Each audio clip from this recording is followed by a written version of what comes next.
The U.S. presidential election. Last night's dueling town halls between Donald Trump and Joe Biden, the two candidates with lots to say and messages that could well resonate with voters in the final weeks before voting.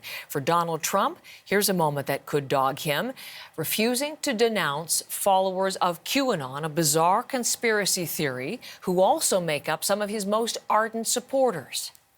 Let me ask you about QAnon. It is this theory that Democrats are a satanic pedophile ring and that you are the savior. I know nothing about QAnon. I just told you. I know very little. You told me, but what you tell me doesn't necessarily make it fact. I hate to say that.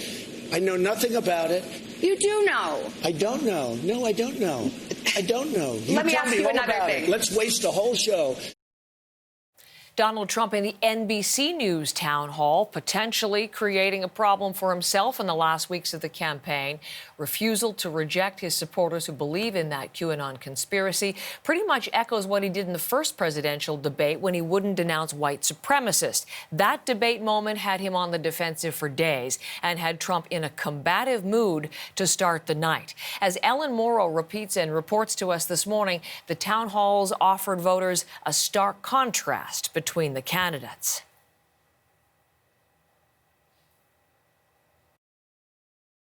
Are you listening? I denounce white supremacy. Okay. What's your next question? Do you feel, it feels sometimes you're hesitant to do so, like you wait a beat. Here we go again.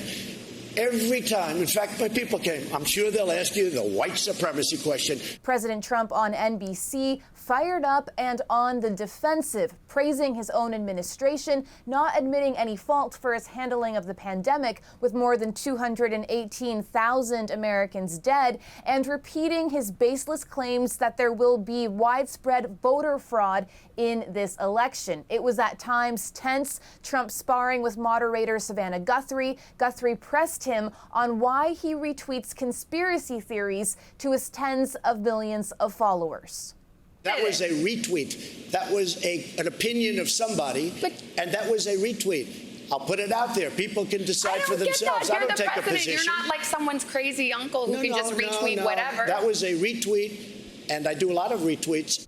There were many questions for Trump on COVID-19. He was asked why he did not do more to halt the virus's spread sooner beyond his ban on people coming in from China. Trump did not answer that question. He was also asked whether his own diagnosis had changed his views on masks. Hey, I'm president. I have to see people. I can't be in a basement. I can't be in a room. I have to be out. You can see people with a mask, though, right? I can, but people with masks are catching it all the time. The president, despite the guidance of top U.S. and international experts, poured skepticism on mask wearing to a primetime audience. President Trump appealing to his base with less than 3 weeks to go to Election Day. The Biden town hall was more calm, less crosstalk, less aggression. Besides, you ain't black. What do you have to say to young black voters who see voting for you as further participation in a system that continually fails to protect them? Well, I say, first of all, as my buddy John Lewis said, it's a sacred opportunity and right to vote. You can make a difference. If young black women and men vote, you can determine the outcome of this election. Not a joke. You can do that. And the next question is, am I worthy of your vote? Can I earn your vote? But Biden did not pull any punches on Trump's handling of the pandemic. The words of a president matter. Absolutely. No matter whether they're good, bad, or indifferent, they matter.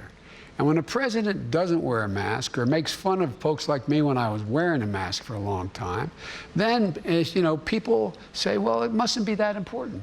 NBC was widely criticized for giving Trump airtime at the same time as the Biden event, which was scheduled first. Voters will have one more chance to see Joe Biden and Donald Trump square off face-to-face before Election Day. Their final debate is scheduled for October 22nd, this coming Thursday. Ellen Morrow, CBC News, Washington.